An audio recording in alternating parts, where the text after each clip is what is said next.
Can you hear me? I can hear you. Okay, so I'd like to welcome everybody to, I think this is our fourth mechanical session, and I'm going to hand it over to Chris to lead the class. There will be, if you have any questions, I'm monitoring the group chat. So everyone's on mute, and just put any questions you have and I'll relay them to Chris when he has a pause in what he's doing. And so I guess we can forgive him for wearing that hat, but it's over to you, Chris. Well, it could be worse. Boston strong. All the haircut and places are closed. Well, welcome everyone. And this is our, I think, third time together if you've been coming to all the classes. So welcome. And tonight we're going to be doing some brake maintenance. We went over a little bit of it in one of the other classes. We just kind of touched on basic tune-up stuff for the brakes. But tonight what we're going to do is we're going to go through how to change brake pads, change the cables, and then readjust everything and make sure it's good. By all means, if you do what the level you feel comfortable with, most people it's going to be the brake pads. That's where you're going to probably leave yourself for at least at first. But if you feel adventurous and if you feel confident with it, and if you feel like it's your skill level, then by all means try out some of the cabling and stuff. Listen, the worst comes to worst, you'll walk your bike to the bike shop and have them fix whatever mistake you made. And just as a reminder, that's how we all learn.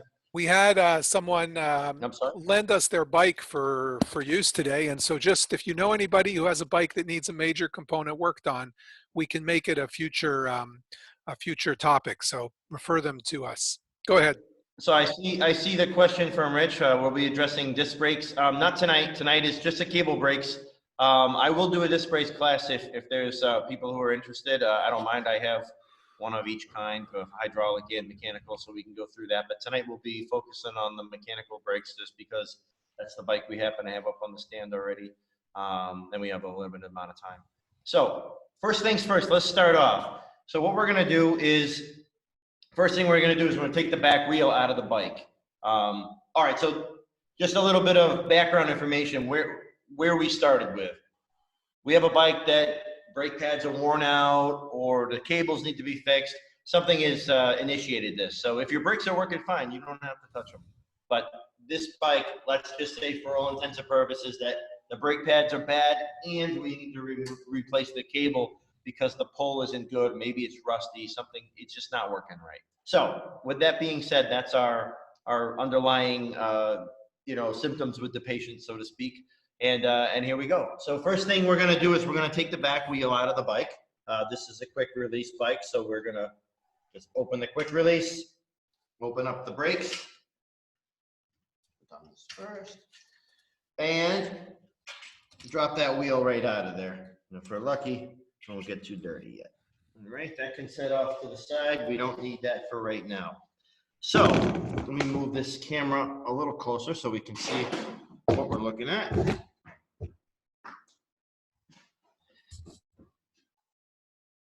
right, let's do it like right here. Okay. All right, so let's see. I cannot make my picture big so I can see what I'm looking at. Okay, so here's the basic. This is a linear pull brakes. These are the V brakes, but most people have if they don't have a road bike.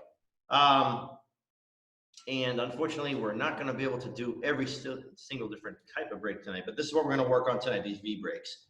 First thing I'm going to do is I'm going to show you how to change the pads. These pads are the pieces that touch the wheel, and that's what actually causes the friction when they squeeze together and stop the wheel. So what happens is these are rubber, and they're designed to wear out before the wheel does. So that obviously these are much cheaper to replace, much easier than getting a new wheel every time. So give me 1 second, I'll grab the new ones, they're right over here.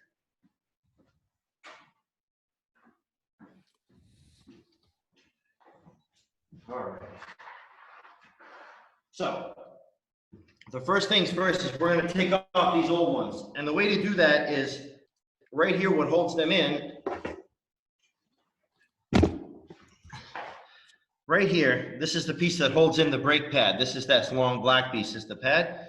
And right here, you'll see there's a nut that fits in a socket, usually a 5mm, but it is dependent on the type of brake. So what's going to happen is you're going to loosen this guy up, We're gonna unscrew this, and now mind you, there's a bunch of little washers and stuff in there, so be careful when you take this off. And there's a little nut, that little piece comes right off the back. And then, like I said, you're gonna find a bunch of little washers in here, so just be cautious when you take them off, that nothing, you don't lose any little pieces. These are, the new brakes should come with these, but the idea is you wanna keep them in the same order so we know how to put them back together, because they're all a little different. So what I did was, this is the part that came off, and I kept these in order. I'm just gonna put them back on, and I'm gonna put this nut back on the end, just to keep everything where it is, so that in case we need to use this for a reference when we put the other one back together, we know how everything's supposed to look. All right, so you can see that these guys here, if on my camera here, sorry, you can see that these are pretty worn. These lines that are in the brakes, these are both to get water out, and they're also a wear indicator. And you can see that this first one is just about flush. There's not a whole lot of, if you look at it this way, it's better. There's just not a whole lot of groove left as opposed to the back one. It kind of wore unevenly, but they're not great. They were also off the bottom of the rim a little bit, so this part here has worn, but the bottom part has not. I don't know if you can see that it's not flat. You see it looks like a mountain? That's not good. Ideally this should be flat when it's all worn down. Here's a new one so you can see the difference.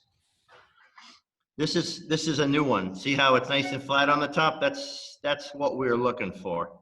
On this top piece right here, it's nice and flat. So, and then you can see the grooves in this are much deeper. That's what we're looking for. These grooves are a little wear indicator. If you get to the bottom of those and you don't see the grooves anymore, it's time to change over to brake pads. All right, these are a different color, but they're all the same. For aluminum brakes, they're all the same. If you have carbon wheels, if you have carbon fiber rims, you need to make sure that you get the proper brake pads for those. They're special brake pads. If you don't use the right ones, you'll wear through your rims, and you could take your $1,000 rims and just throw them in the trash. So don't, make sure if you do have carbon rims, which not a lot of people do, but if you do, then you want to make sure that you make, if you're going to do this yourself, you get the right, you'll see they're written right on there. It says for carbon wheels. You can't miss it. So now what we're going to do is we're going to do just the opposite of what we did with the first one. We're going to take you can see that these are in the same order. So this one comes with all the new pieces. What we're going to do, I'll show you how to discern which ones to take off. First thing we're going to do is take this nut off the back. This is just what holds everything together. And then you'll see that there are two of these guys that look the same. Right here, oh, sorry, I'm not looking at the camera. Two of these guys that look the same, right here in the middle. This is what's going to sandwich our brake lever right here. So what we want to do is we want to take off, we're going to leave one of them on the back. One of the pieces here, and then the actual piece on the brake in the back. So there should be one loose piece in there, one washer. And you'll see on the back of this washer, make sure you get this in there the right way. One side is rounded on the top, and the other side is flat on the bottom. You want this rounded side, you'll see that this looks like a cup. That rounded side goes onto the cup there. So what this will do when we put it in there, it'll allow us to make some adjustments to the brake pad. So this guy right here, and then if you'll notice, on some of them, they have a direction. So we actually have to get the other side. Let's see. Yep. You'll see they have an arrow on them. Some of the brake pads do. Tells you which way. That should be the same way the wheel goes. So we're going to have to do this with the right one because I took the wrong one off first. All right, so same thing. Make sure we got that one washer on there. And then what we're going to do is there's a slot right here, this long slot. For right now, we don't know exactly where we need to put this brake pad. We can kind of see where the old one was, but I don't really want to rely on that. I'll show you how to adjust it after. So for right now, let's just put it right in the middle. And then if we need to, we can adjust it. So we're going to put these guys back on order. First things first, we got that second half rounded piece, just like the one that's on the back. Just that same one. What we're gonna do is when we put them back together, the two flat sides are gonna go where the brakes are here. So the roundy sides are gonna be on the outside. All right, then next, we have another one of those washers that's got like a cup in it, and that fits in this roundy side. These are all technical terms, by the way, roundy side and cuppy thing. That's the bike shops will love you if you call it all that. So that's good. And then once we have this in place, there's a little flat washer that goes on. And then there's another flat washer, but it's smaller. So you'll see when I put it on here, it's smaller around. It kind of fits the big one and then the small one and then this nut here. And the piece that holds everything together. So the first piece we took off before. And what we do is we just get this hand tight. And you don't have to tighten these super tight yet with the wrench, because what's gonna happen is we're gonna end up moving these all around once we put the wheel back in so we can get everything lined up. So you can get it hand tight just to make sure it doesn't fall out. And then what we're gonna do is the exact same thing on the other side. So let me do that real quick. I'll get this one off.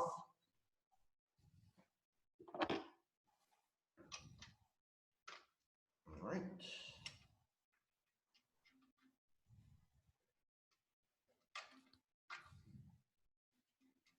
So that guy is off. Head down over here.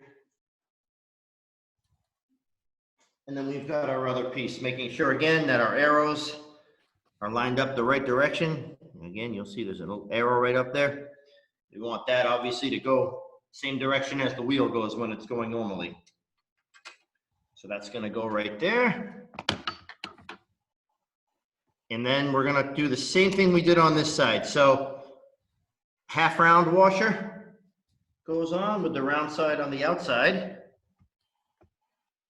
Our cup washer will go on next, fitting into the round side. And then our big washer, big flat one. Then our small flat one. And then the nut, the Allen nut that goes on the end. This is the part that the wrench fits in. This is the last piece that goes on. And make sure it only goes on one way. So the one side has the wrench piece, obviously, and the other side looks like a regular screw and nut. So that's gonna go on the inside where the threads are. It'll only go on one way. So if you're wrong, it's not gonna work. So they make it foolproof. All right, so those are on there now. Hand tight, good. Now what we can do for the brake pad part, I'm gonna separate this into sections. For the brake pads, for the rest of the adjustment, we're gonna put the wheel back on.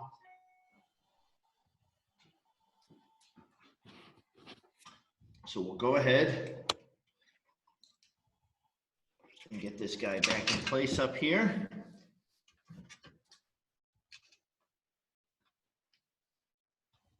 All right. Now, what we can do is we're going to put this brake back together. Let me just lower this down a little bit so we can see what we're. Okay. Now, what we're going to do here is, if anyone was in the class last time, we're going to go ahead and put this brake back together. So what we do to do that is we just go ahead and we clamp this little macaroni back into the other side of the brake, get it all back on there the right way. Now, what you're going to see first thing, most likely you're going to see when you change your brake pads is all of a sudden that's going to be pretty tight now. And the reason is that the other pads, because they've worn out, are much thinner than the new ones. So we'll probably have to adjust our cable a little bit. So let's do that afterwards. Right now, my most important thing I want to do is I want to get these brake pads lined up so that they're only touching the metal and not the rubber of the wheel, and they're not hanging off the bottom of the metal. So right now, I'm going to make this a little wonky so that it looks, I'm going to make it really bad so you can see what it looks like when it's wrong. All right, obviously, this is way too far down. You see, we're underneath this brakey part right here on the wheel where we need to be, the brake track. So this is obviously way too high, because now we're touching the rubber of the wheel. what we're looking for is to make sure that we only, so when the brake is squeezed, when we can do that with our hands by taking it and just clamping it together with our hand, when the brake is squeezed on there, we want to make sure that the only thing that's touching is the metal and the brake pad. So right now, I'm just about perfectly in the middle. I'm not touching the rubber, and I'm definitely not off the bottom of the pad. So what I'm going to do is, while I'm holding this tight, we're just going to tighten this enough to hold it in place. Okay, and it should stay without moving. It'll stay right where you want it. Oh, it moved a little bit. That's okay. If it does, you just loosen it up a little bit, and you can hold this together now while it tightens. So right there, that's good. That's right where we want it on this side. So you can see it's lined up right with the metal of the rim, but not touching and not off the bottom. So I'm going to do the same thing to the other side here real quick, so we don't have to move the camera. Just trust me, I'm doing the exact same thing. There is a question about, can you explain the arrows again? Oh yeah, sure. Give me 1 second. Let me finish this so I can get to the other side there. I'll get the other old new brake pads and I'll show you. All right, so let's get this tight real quick.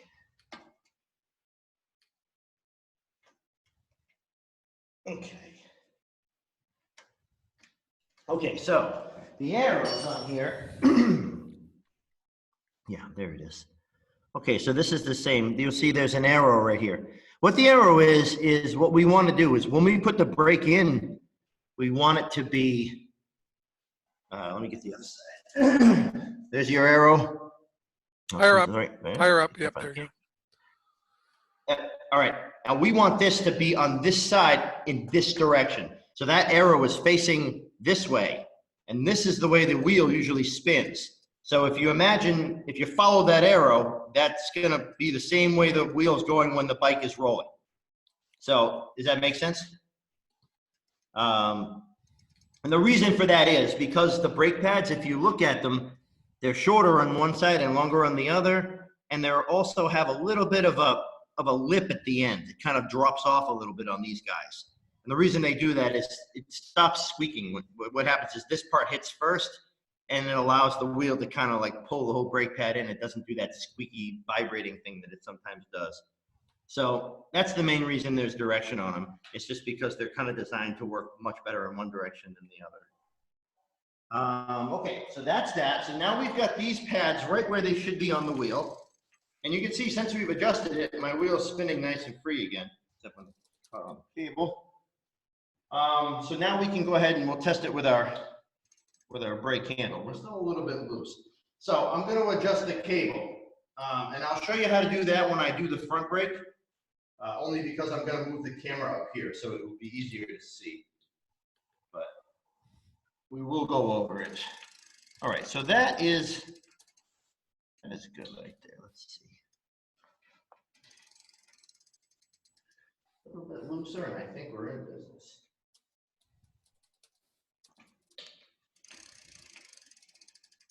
There we go. All right.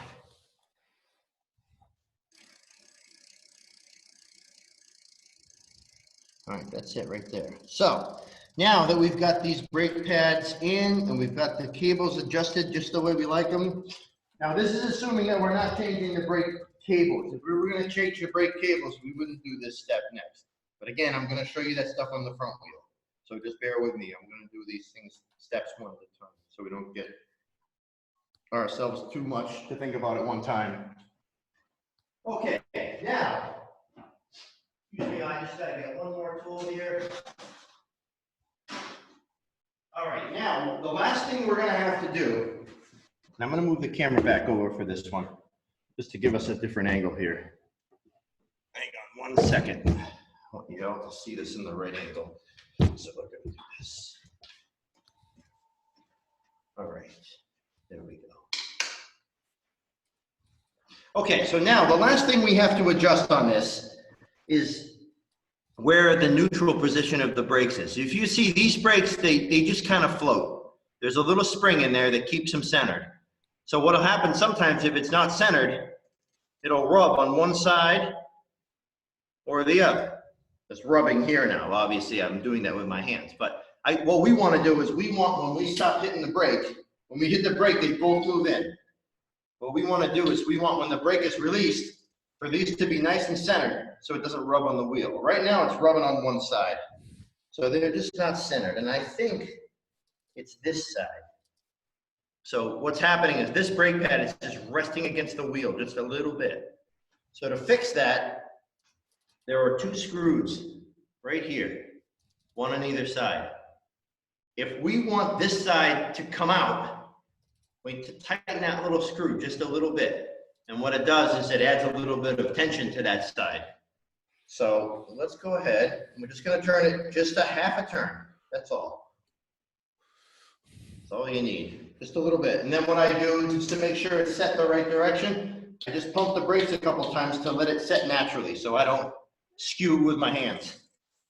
And you can see we're getting a lot better. Let's see. Maybe a little bit more. So we're going to go another half a turn on this side. Now, the other thing you have to be mindful of is sometimes you might have to loosen the other side if you get too tight. So it's kind of a little balancing act between the two. That is getting there. So we're going to loosen this side a little tiny bit, and I think we'll be in business. The idea being that we wanted this whole thing to come this way just a little bit because it wasn't perfectly lined up with the wheels. In other words, if you look down here where the brake pads are, touch the rim, you should see a little air on both sides. You should be able to see a little light between both of them. One of them was just a little too close. So that's better. That wheel's spinning nice now. It's not dragging on anything. It's not rubbing. And it stops when we hit the brakes. Most important part. All right. So that is how to change the brake pads. And if that's the only problem you have with your bike, you're done for this one. So that's good. But let's say that even after we did all this, we go to grab that brake handle and it just feels all gritty and tight and nasty. And then when we let it go, sometimes the brakes don't come all the way back out. So they get stuck in there. There's a lot of friction in the cables. So in order to do that, sometimes the best thing to do is just replace your cables. All right, so what we're going to do now is I'm going to flip the bike around real quick, and we're going to work on the front brake next. We're going to look at the cable, see what we got to do. We'll get that fixed up, and that'll be good. And we'll do the same thing. We'll do a pads and cables. So we'll do the whole job on the front brake, in other words. All right, so let's do this. We'll turn this whole stand around. I'm sorry, I have a limited amount of space to work here, so we're going to have to make the best of it. All right. So here is our front brake. It's exactly the same as the back brake, except that it's on the front. No other difference. And the cable here goes to right up here. Everything. The reason I did the front one here is it's a little easier to see all the cables and stuff because everything's nice and straight. So, and it's all visible. It's nice and short. You can see everything work together. Let's do this. So we saw the brake pads already. So I'm not going to start with that. We're going to pretend that we did that part already because we're running a little on time and I don't want to rush this. So pretend that we already did the pads. Now what we're going to do is we're going to replace these cables. Okay. So the first thing to do when we do this is take off the brake. This is how I did the back brake. I don't know if anyone wasn't in the class we did before. I went over this in the couple classes back, but we'll go over it again. In order to remove these brakes from the wheels, this style of caliper brakes, or V brakes, what they're called, this little noodle here, this is how the cable changes direction. It sits in this little housing. Okay, what you do to take it off is just usually a little rubber piece right here, little black rubber piece. Just pull that off. Then squeeze the brakes together with your hands. I'm going to do it from the back so you can see.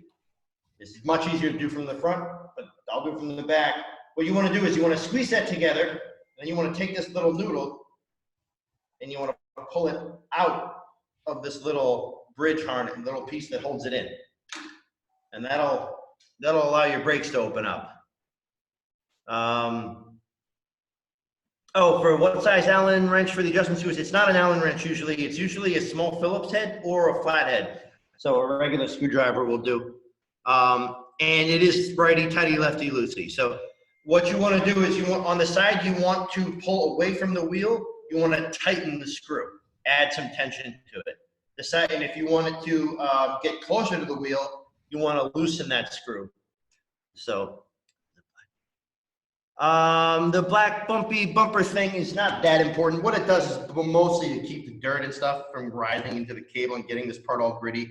It's not going to destroy anything if you don't have it. You can replace it the next time you replace your cables, because you have to take the cable off to replace that. I wouldn't worry about it too much. It's not gonna be detrimental to anything on the bike. Okay, so now we've got this brake separated apart. The next thing we're gonna do, I need one more tool, I'm sorry. Let's see, here it is. Okay.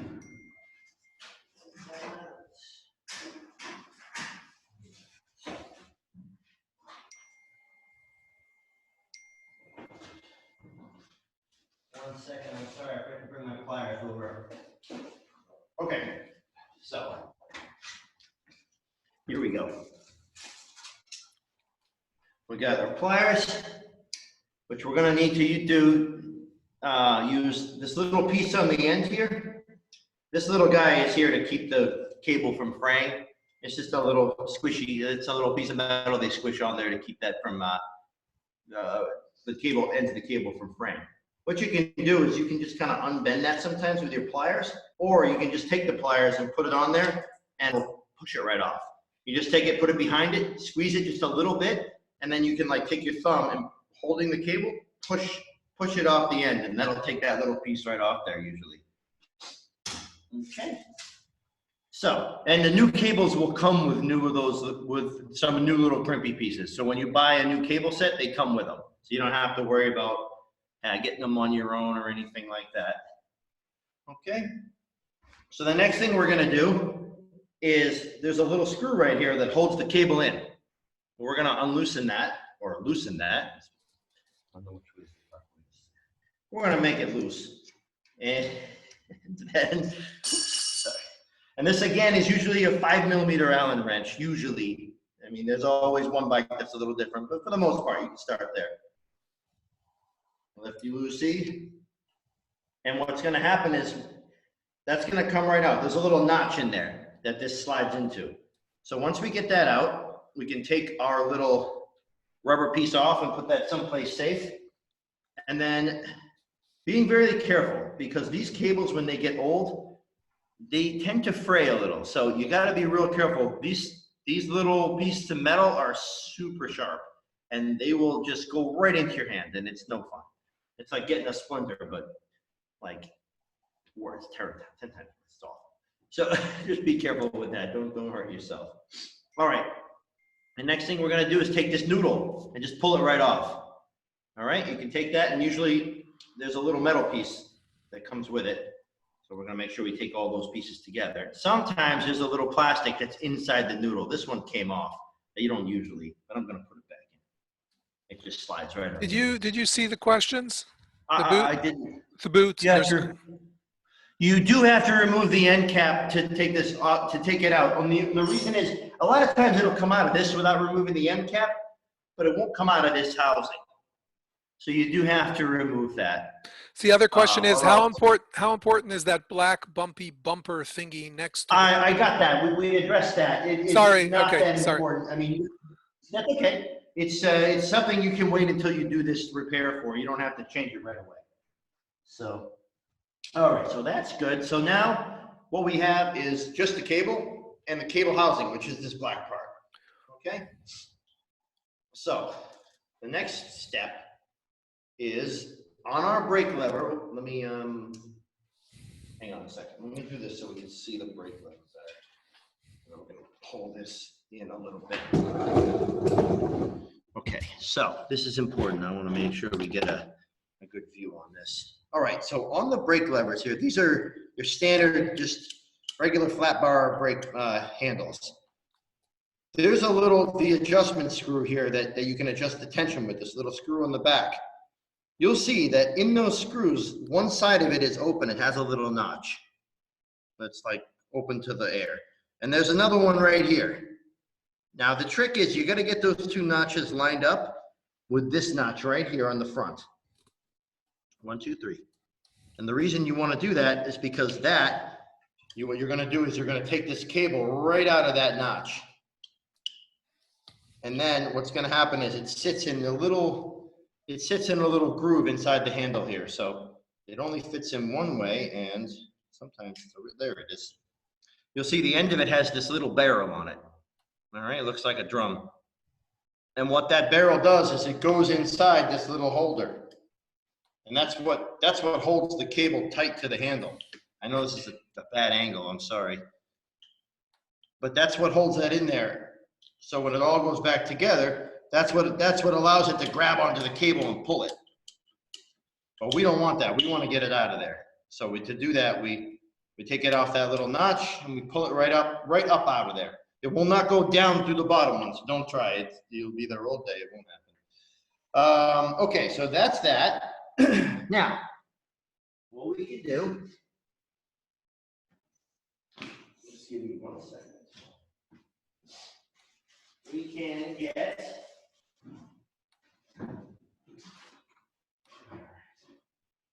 a new piece of brake housing right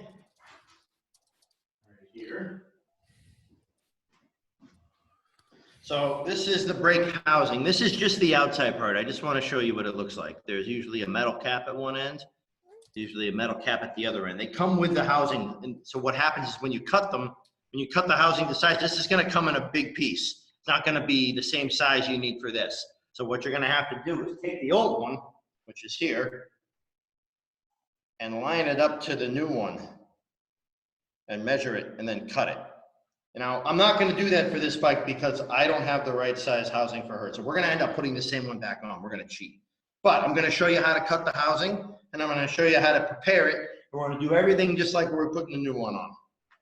All right, so there is a special tool they make to cut this housing. Makes it really easy. I loaned mine to a friend of mine before the before the lockdown, and I haven't gotten it back yet. So I'm going to show you how to do it with regular tools. There's a way you can do it. Did here you read too. this What last you need is a question, pair by of the way? sharp- Sorry, what? Did you see that last question from Susan? I'm sorry if you, do you have to remove the end Yeah, cap? 1 second. Let me finish this thought. We'll get to the questions. All right, good, no problem. All right, so what we're gonna do is we're gonna take the brake housing, and we're gonna use a pair of cutters, just a regular pair of wire cutters. All right, and we're gonna take it, we're gonna take that housing, we're gonna cut it right off where we need. Now, you'll notice, I don't know how well you can see the end of that. Do you see the end of that, how it's kind of squished? Doesn't look totally circled in the inside. There's like kind of an oval.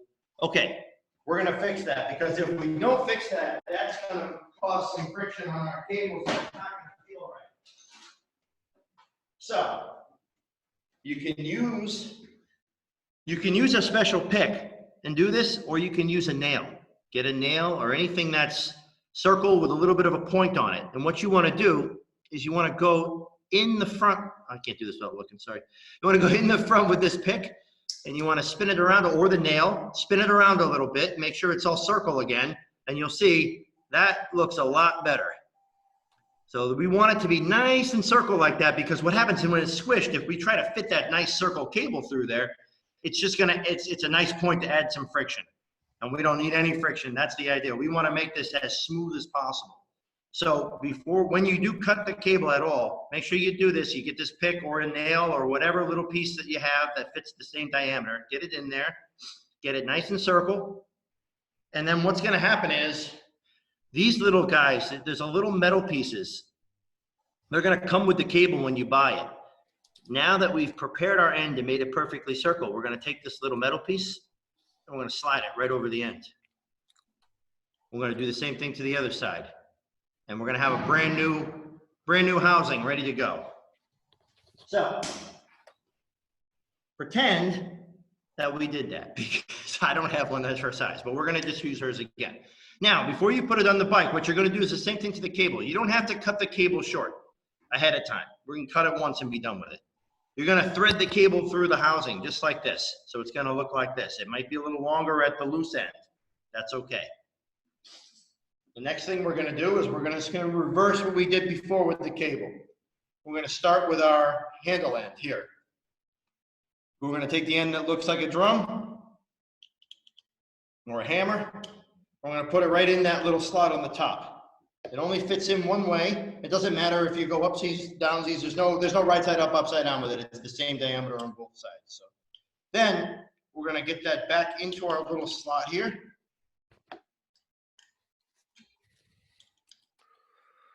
We're gonna make sure that we got that end right in there, nice and tight. And then what we're gonna do is we're gonna feed this back down through. Now, my opinion, and this is different for different bikes, the front brake should always be the cable closest to the back because it moves with the handlebars. So in other words, I don't want it crossed over the front of these other cables, because what happens is when I turn the bike and these other cables get loose, it's gonna push that one all over the place. So I like to put it in the back just to keep it away from all the other cables, keep it neat. Okay. Now, I'll get to the questions here. Let's see, what if, okay, do you have to remove the end cap and the snow? Found it hard to find a noodle exactly the shape and size of the existing one. Okay, use the existing one, David, good answer. What if the existing one is all corroded and grotty looking? How sensitive is the function? The noodles are all the same. So even if your noodle looks a little different than the other one, as long as it's 90 degrees or the same twist as yours, you're fine. Even if it's like 75 to 85 degrees, it doesn't matter. As long as the cable is not doing this. You know, you just don't want any of those, like, you don't want any curves like this in it. You really don't want any like 90 sharps. You want that nice gradual bend that noodle gives you, and then you'll be good. Any grease? No. Modern cables, we do not use grease inside the cables. And the reason is there's Teflon and all sorts of magical stuff in here now. And what happens when you use the grease on the cables is it tends to attract dirt and pulls the dirt up inside of the housing, and it wears away at all those nice, smooth, nice, soft plastics that are in there now. So the modern kind of guidance is not to use any grease or oil on the cables. They're designed to kind of work like they are. So that is a good question, though. I didn't mention that, and I meant to when I was talking earlier. Okay, so now we're getting ourselves back together in order. So the next thing that was in our lineup is our noodle here. So we're gonna put this back together. Now, it's very important to get it the right way, because if you do it the wrong way, then take it apart and do it twice. So let's stop that. We don't want that. The part that has the wide end on it, that looks like it fits around the cable, fits around the cable. The part that has this kind of notch in it, that's like a ring on it, and then the smooth part, that is the part that's gonna go down towards the brake. So this will exit the part that has the notch, and you'll start putting it in by this really wide part that goes around the cable. All right, so trick to this is just to be patient and get it in the hole properly. There we go. Work this through, and you'll see it'll come right out the other end. So that's fine. Once it's there, we're gonna get our noodle back up to the top here. All right, now that part's back together. And now, what we're gonna do, let me move the bike again so we can see the bottom here. Hang on. All right, so this, okay, so let's bring this down a little. Okay, so now, this is the most fun part. The way is, you gotta see if you have the right amount of tension in this part. So what I like to do is I like to put the noodle back into this little bridge part. Then, what I do is I go ahead and I'll put my cable through the little notch where it's gonna get tightened up. Now, I'm cheating. I see where this one's supposed to be. But what I'm looking to do is I wanna grab these brakes with my hands, bring them together till they're almost touching the wheel. So they're just about touching. Maybe there's a 1/4 inch on either side, okay? And that's where I want to clamp this down. All right, that's a good starting point. We're probably gonna have to make an adjustment from there, but that's a good place to start with. We'll be safe if we do that. Let's see. How often would you change the housing? To be honest with you, the housing and the cables, I would change together. I wouldn't put new cable in old housing. I just feel like that's kind of, you're going to get about half the life out of it. The whole point is, you know, you kind of want new with new. If one's bad, we can almost assume the other one isn't great.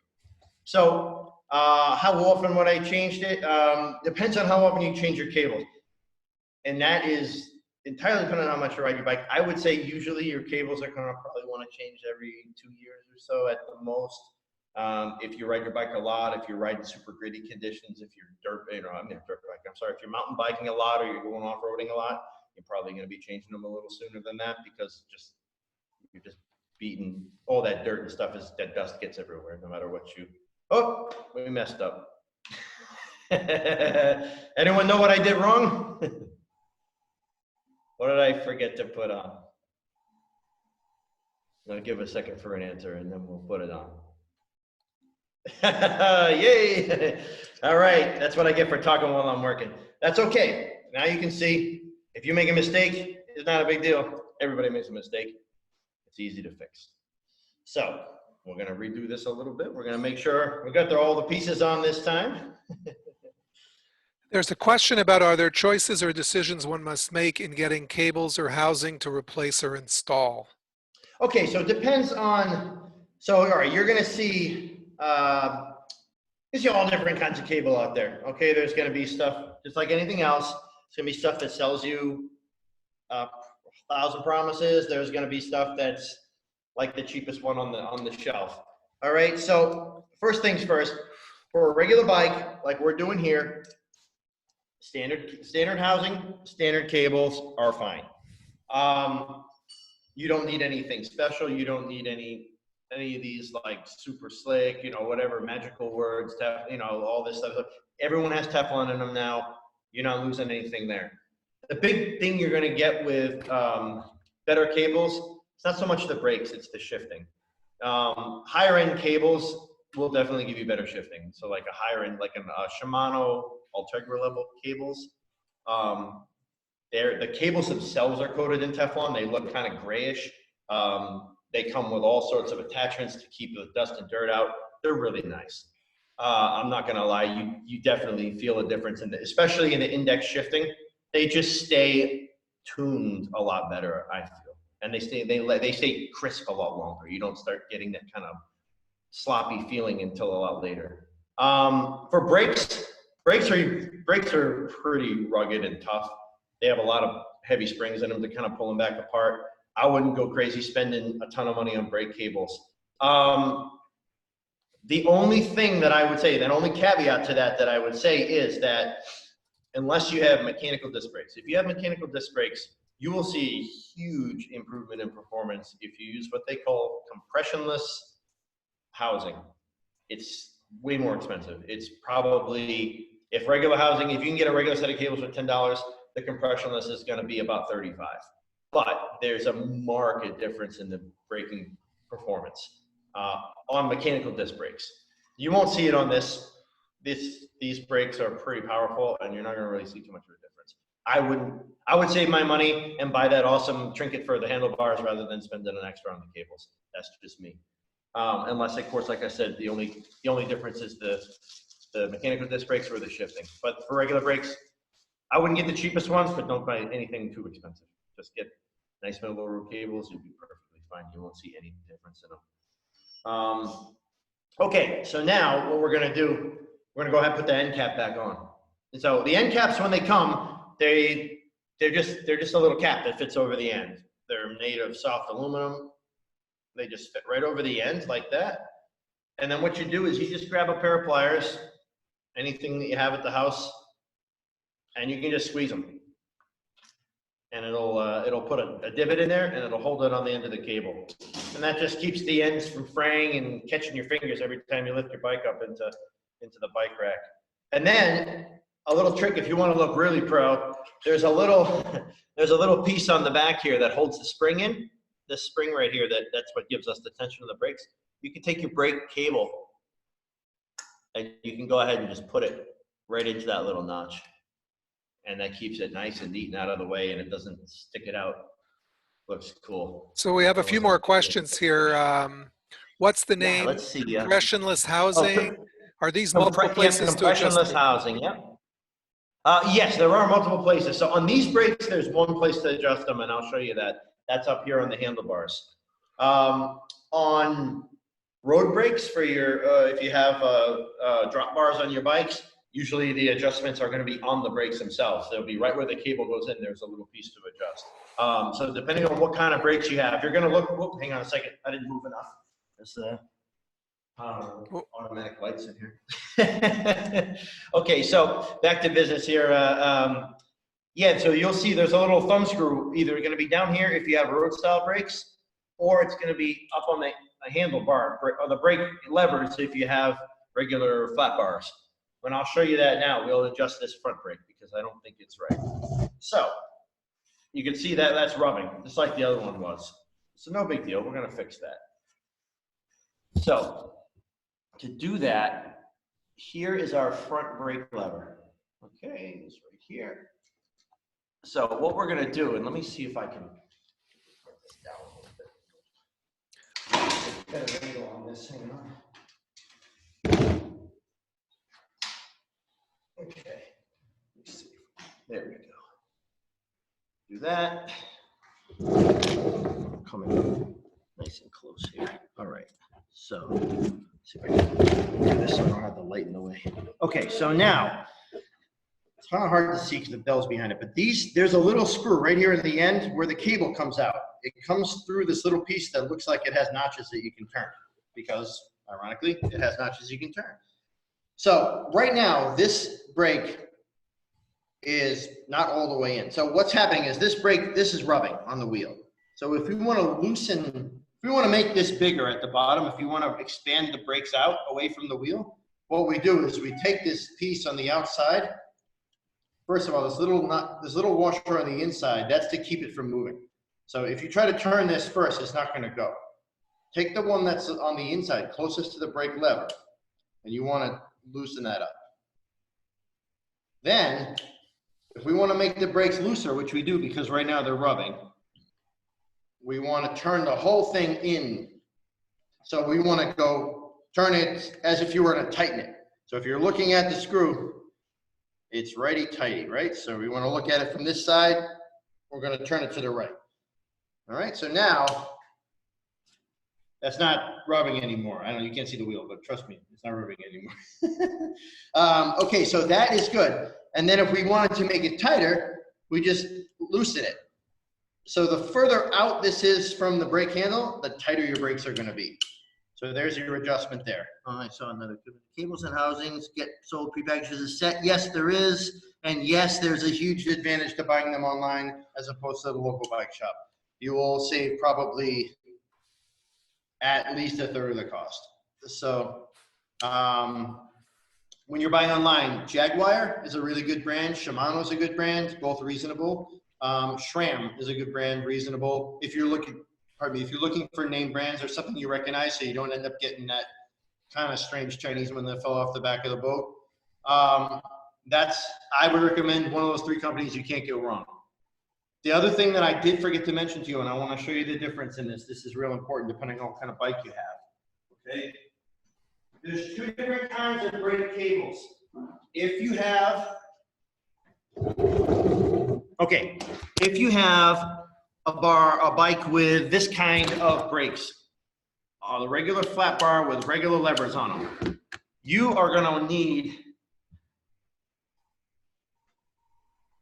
a brake cable that has this end on it, that one we've seen before that I just showed you how to put in. All right, they're called mountain bike cables or flat bar cables.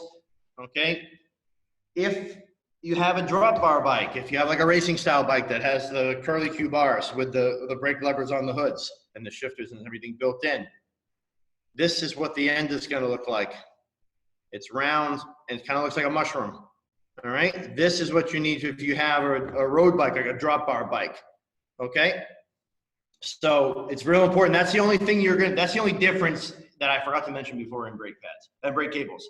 So make sure when you order the cables, they're going to give you a couple options, especially on Amazon. One's going to say for road bar or road brakes, and the other one's going to say for mountain or I think flat bar is what they call it. You want to make sure you get the right kind for what you have. If there's any doubt, take the old one out and you can see it, and you'll be able to match the picture. Okay, what did I just do on the handlebars? Is that just setting the amount of that you have to press the brakes or the? So that adjustment that I made up on the handlebars there, what that does is that decides. It actually does both things you mentioned in the question, and the reason is they both work together. So what happens is, if the more I tighten that, the more this is tighter on the wheel. So by essence of doing that, what that's going to do, it's going to shorten the amount that I have to pull the lever. So the closer that these are to the brakes, the less I'm going to be able to move the lever before it starts braking the bike. Some people prefer the feel of the brakes coming like right here. They don't want much play. They want the brakes to start right away. Some people, they're like, I don't want the brakes till it's almost at my hand. I feel more comfortable that way. I feel like it's not gonna be as sensitive. It's up to you. You make the brakes however you want, but that's how you can make that adjustment using these. On this bike particular, the adjustments are up here on the handlebar, on the where the brake levers are. All right, so that's that. Any brake pad recommendations? If you have standard aluminum wheels, I like these Cool Stop brakes. They're a little more expensive, but they're made out of a little bit tackier rubber. They brake really well, even if it's wet. They do a really good job. They don't squeak as much, and they don't tend to get as messed up by, like I said, like water and mud and stuff. They tend to just kind of work right through everything. I find these nice. Like I said, you can't go wrong with Shimano or SRAM or any of the factory brands. They're not going to throw you over the coals for them. A set of brake pads. These Cool Stops are usually about $10 to $14 a pair. The Shimano brake pads are probably going to run you maybe $8 to $10 a pair. Just remember, you need two pair, one for the front, one for the back. They come one wheel at a time. So as you buy them, there'll be two of these. That's for one wheel. So just kind of take whatever numbers I gave you and double them for the whole bike. Do you need to tow in pads? Yes, depends on the bike. A lot of times it is recommended to tow in the pads. These Cool Stops, you can get away with not towing them in so much because they do have, again, and I'll explain what towing in means in a minute. You can see the end kind of has looked like a ski jump almost.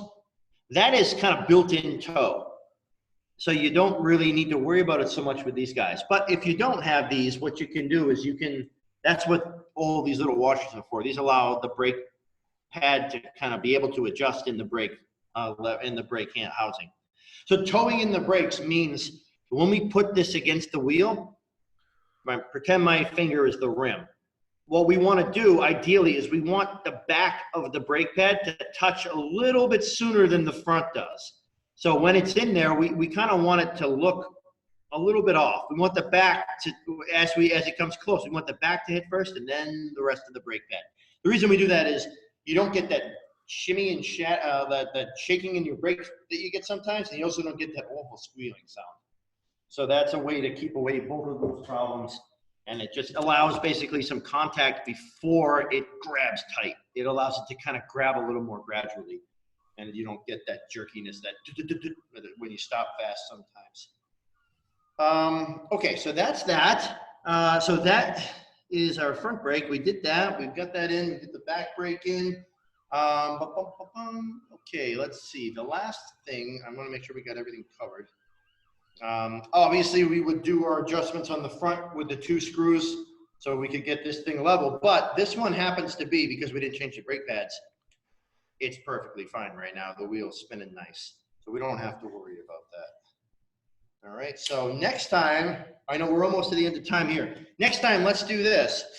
Okay, sorry. What did I say? The average cost of an average housing cable package would be either on local bike shop or online. Okay, so the average housing cable package is going to cost you anywhere between probably, I may have given a number out before, I don't remember. I would say that if you're spending more than like $15-20 for the kit that comes with enough to do both wheels, then you're probably paying a little too much. Unless you get the specialty kinds that we talked about earlier. Those you're probably going to pay $35, maybe $40 for. Those are like anything with a bike, right? It's a luxury. So if you want the really nice stuff, they're going to make sure you pay for it. But for your average job on your regular bike, if you don't need any of the specialty cable housings or any of the specialty cables, yeah, you're looking maybe $15 or $20 for the kit to do everything, and that comes with all the ends, the crimps, the cable itself. You're going to get one big long piece, so you're going to make sure you want to cut it. My recommendation is measure it against the other one before you cut it, because once you have it all put together and you realize it's too long, you got to take it all back apart to cut the housing. So you'll save yourself a ton of work if you just measure it twice. And you can even dry fit it without the cable in there, just to make sure that it fits on the bike right. And when you do the back one, make sure you turn the wheels both ways to make sure that it's not getting wrapped up around anything, or it's not going to get caught on anything. The last thing you want to do is get a cable cut up and ripped, and all of a sudden you can't stop your bike. It's a bad day. Or you don't want it to be able to get caught in the wheel or anything like that. Just take your time and make sure that what I even recommend in this day and age, and I'm getting used to this because I'm old too, but take a picture with your cell phone of the way the cables look before you take them apart, and then you can put them back together the exact same way. You don't have to be like, oh crap, did this one go in front or back of the other one? Because that happens to the best of us. I can't tell you how many times I've taken an entire thing apart and going, oh, where did this go? No, just take a picture of it and you can always just reference it on your phone. Let's see. Okay, that's it for questions. So next week, I guess, unless Alan has something planned already, maybe we'll go over some disc brake maintenance so we can start how to change pads, how to adjust the cables on the disc brakes. We can do some of that and maybe throw in a little bit else in there because that won't take quite as long as this. But does anyone have any more questions for anything? We got a couple minutes left. Where am I? Top secret. I am in my bike room downstairs in my building. I happen to have a storage space that is in my bike room. I don't know how that happened, but I'm very lucky. So I'm down here. That's why I took my mask off. I'm relaxing. I'm moving in here, and so I'm lucky enough to be able to do this inside. But let's see. Maybe changing cables on a drop bar bike. Yeah, we can do that. I actually have a drop bar bike that the handlebars are not wrapped on right now. So what I'm going to do is I'm going to not wrap those bars until we change those cables, because you do have to unwrap the bars in order to change the cable housing on some modern ones, because they run underneath the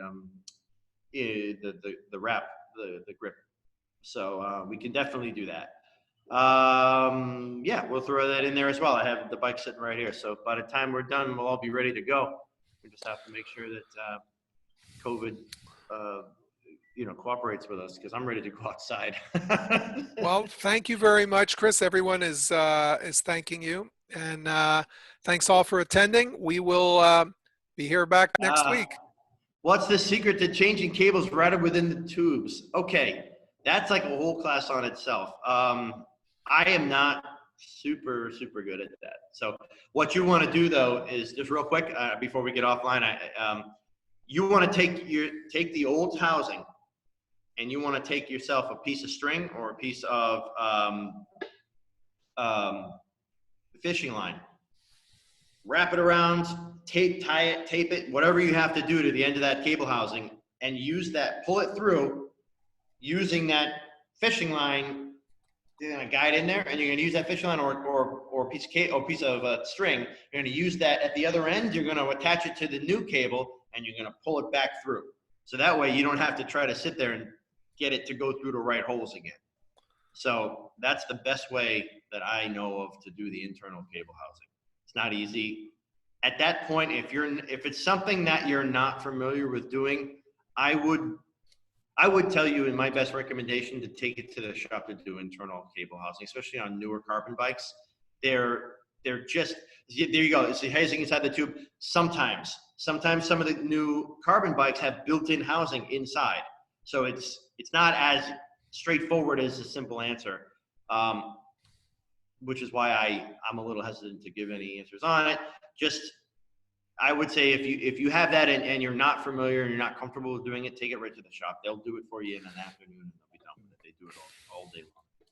So that's that. I actually don't own any bikes with internal housing, so I can't even practice on it if I wanted to. Yeah, I was just gonna, in closing, we were also talking before about different topics, and we do know we have somebody, Steve Bauman, who did our session last week, who could true a wheel. But there are certain things that most people would be better off making sure we keep our bike shops in business and let them do those things for you, because they're pretty difficult to do on your own unless you're really, really. This is the first time Yeah. because the last thing you want to do is get to a point and realize that, you know, A, you're missing a tool, or B, you're just missing the knowledge, and you have your bike in 6 pieces, and then you gotta figure out how you're gonna get it to the shop at that point. And sometimes it's just easier to admit, hey, listen, I'm gonna watch this guy do it the first time. A lot of times the bike shop, if you ask them, hey, do you mind if I just like check out what you're doing from over here out of the way? They're more than happy to explain, you know, like I'm doing here.